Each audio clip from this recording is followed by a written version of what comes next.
Eu vou ver se eu consigo deixar ela grande aqui.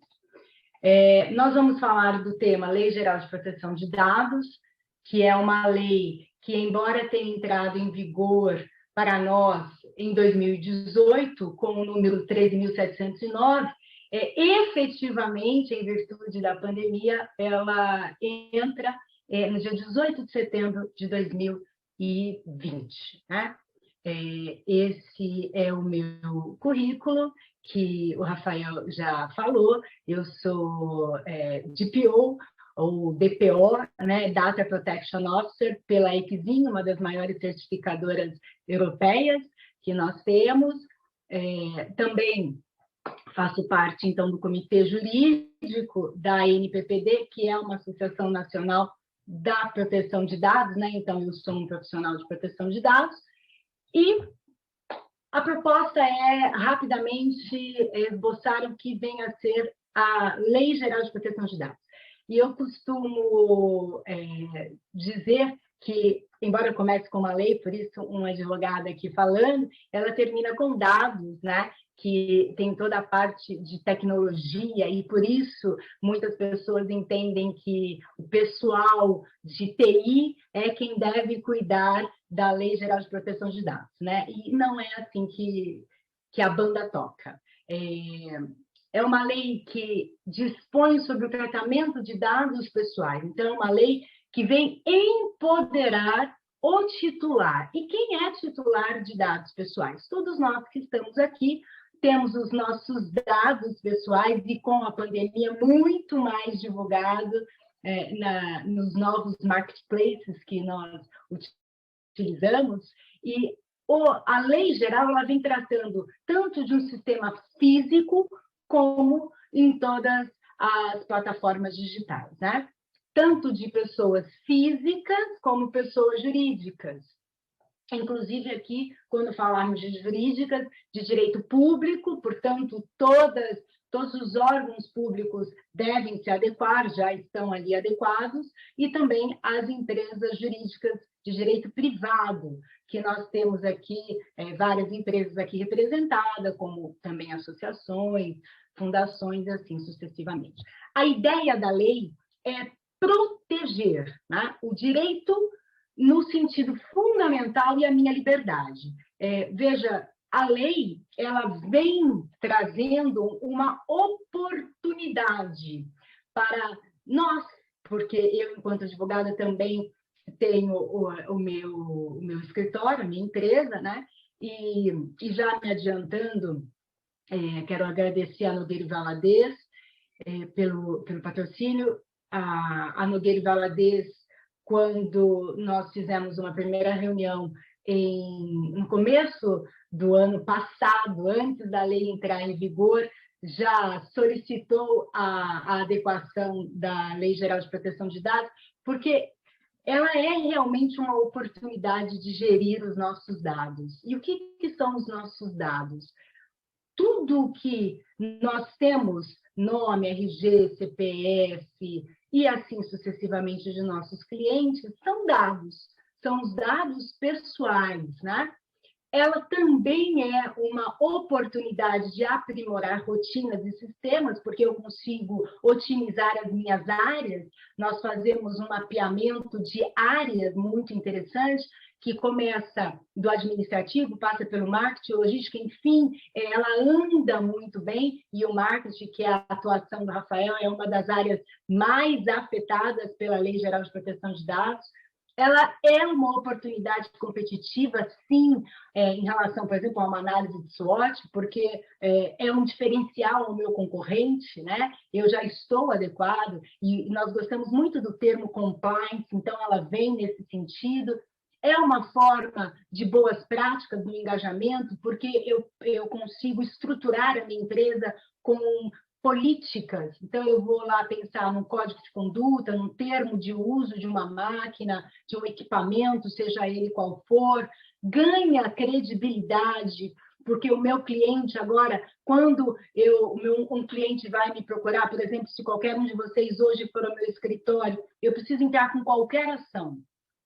Eu vou pedir a vocês podem assinar um termo de consentimento que me autoriza a tratar os dados de vocês. Então, é um ganho de credibilidade e não tem como não falar que é uma necessidade de adequação da lei, porque muitas pessoas entenderam que, não vou me adequar, porque é uma lei, como tantas outras no Brasil, talvez é uma lei que não entre, não pegue, como a gente costuma dizer, e não é verdade, porque o Brasil era um dos países da América do Sul que ainda não tinha Lei Geral de Proteção de Dados, né? A Argentina, o Uruguai, o Chile, todos já possuem as suas leis de proteção de dados.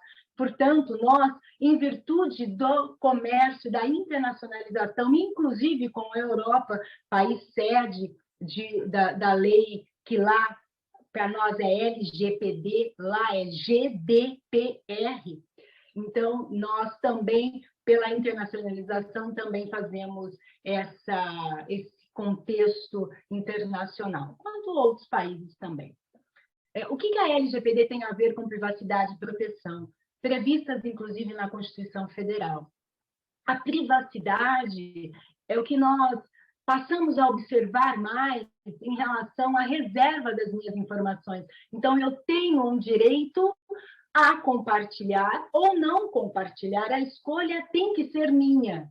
Não posso, por exemplo, ser condicionada a ir numa farmácia, a ir em qualquer estabelecimento e ser obrigada a passar os meus dados. Eu tenho que ter a oportunidade, então, há, inclusive, um fundamento, um objetivo na lei que me diz assim, eu compartilho ou não os meus dados, né? Normalmente, a gente acaba compartilhando os nossos dados em vários estabelecimentos.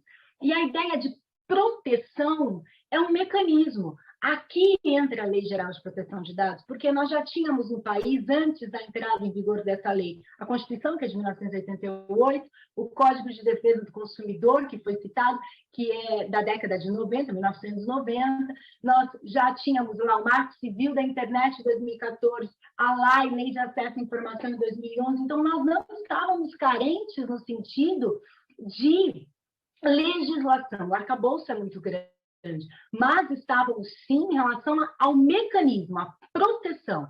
E essa é a proposta da Lei 3.709 de 2018. Bom, o que nós... Desculpa que eu cortei errado. Onde nós compartilhamos os nossos dados? Se você parar e pensar aonde é que você compartilha os seus dados, nós vamos ver que quando nós estamos com o nosso e-mail aberto e falamos, nossa, eu preciso comprar um sapato, porque mulher adora sapato, né? De repente, começa a aparecer ali na linha lateral vários modelos de sapato. E olha, como isso? Será que a internet tem ouvido? Sim, tem ouvido. São os algoritmos, né, que trabalham, são produzidos ali com esse propósito de poder rastrear aqui e nos dar a facilidade que todos nós queremos. Quantas vezes compartilhamos os nossos dados todos os dias? Se nós trabalhamos hoje na rede, se nós estamos logados constantemente, o Facebook, o Instagram, o Twitter, tudo está hoje interligado. Então, quantas vezes compartilhamos? Muitas vezes já nem sabemos mais como compartilhamos os dados, né? E aí, volto a falar do que vem a ser dado. Dado é uma informação. O dado, conforme a ISO, ele tem que fazer... Essa informação tem que dar relevância a algo. Então, tem que fazer sentido a algo, né? Porque, senão, um número, por exemplo, fora de uma planilha, é simplesmente um número. Mas, quando eu coloco aquele número numa planilha, então, eu estou dando uma informação a ele. O dado pessoal é a minha informação. Então, meu nome, Carla Alessandra, é uma informação que me identifica enquanto pessoa, o meu CPF, o meu RG, é uma informação que me identifica e me distingue de tantas outras, é o meu sobrenome, minha identificação familiar, minha nacionalidade, e assim vai, né? São os nossos dados que estão aqui, meu endereço, minha geolocalização, quando eu deixo ali o meu localizador ligado, Então, eu estou passando e está sendo comunicado às lojas que eu comercializo, por exemplo, as minhas informações. Mas a lei ela não trata apenas do que é dado pessoal, ela vem falando de dados sensíveis também, outras nomenclaturas do dado.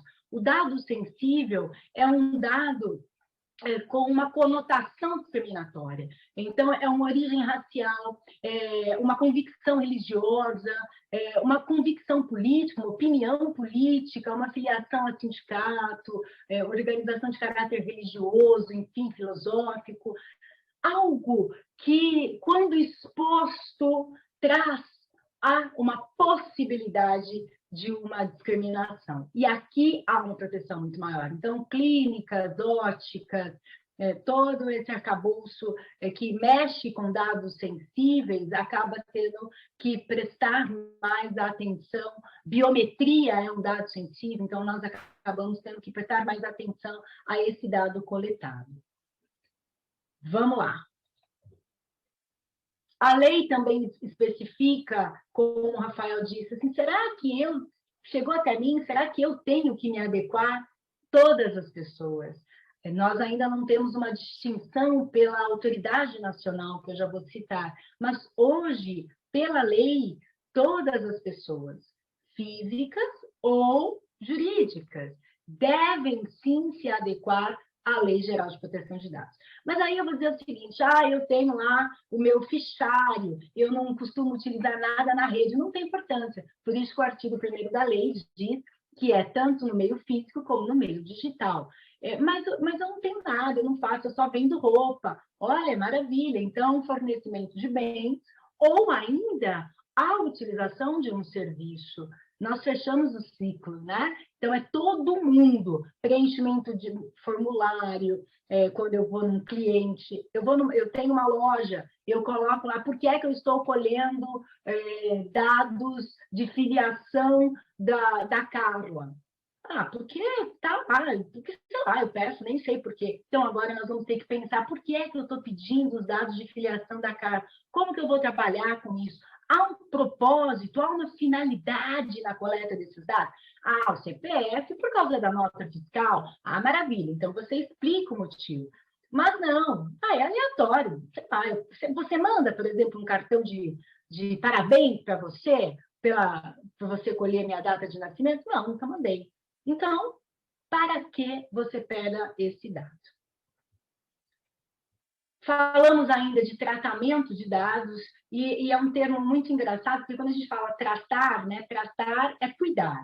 E a ideia aqui é tudo que é feito com dado, dentro da minha empresa, dentro da minha organização, agora eu preciso cuidar, tá bom? Então, coleta, armazenar, difundir, acesso, tudo que é feito com dado hoje eu preciso cuidar. Quem são os atores envolvidos nisso? Então, temos eu e você, o titular, nós temos o controlador dos dados, então eu, enquanto na advocacia, sou controladora, eu tenho uma pessoa que eu terceirizo, por exemplo, um serviço de impressão, então é o meu operador, eu tenho a Autoridade Nacional de Proteção de Dados, a ANPD, e eu tenho o encarregado de proteção de dados, que é o DPO, tá bom? A Autoridade Nacional já foi devidamente constituída, então ela não é uma agência, como tantas outras que nós temos no país, ela é, sim, uma autoridade nacional que se iguala às demais autoridades que nós temos pela Europa, na França tem, na Inglaterra tem, e também nos países da América do Sul. Quem são os titulares e como eles exercem os seus direitos? Pessoas físicas, empregados, ex-empregados, prestadores de serviço e os nossos clientes. Como que eu exerço meu direito? O artigo 18 diz que eu posso perguntar, você tem meus dados aí na sua empresa? Tenho. Posso ter acesso? Posso pedir a correção, posso pedir a portabilidade, a eliminação, posso pedir a revogação, posso impedir que você compartilhe os meus dados. Então, eu tenho uma gama prevista muito intensa para que eu possa aí trabalhar com os meus dados, eu enquanto titular. Falamos, infelizmente, de penalidade, porque Aristóteles já dizia que o homem é um animal político que precisa de regras.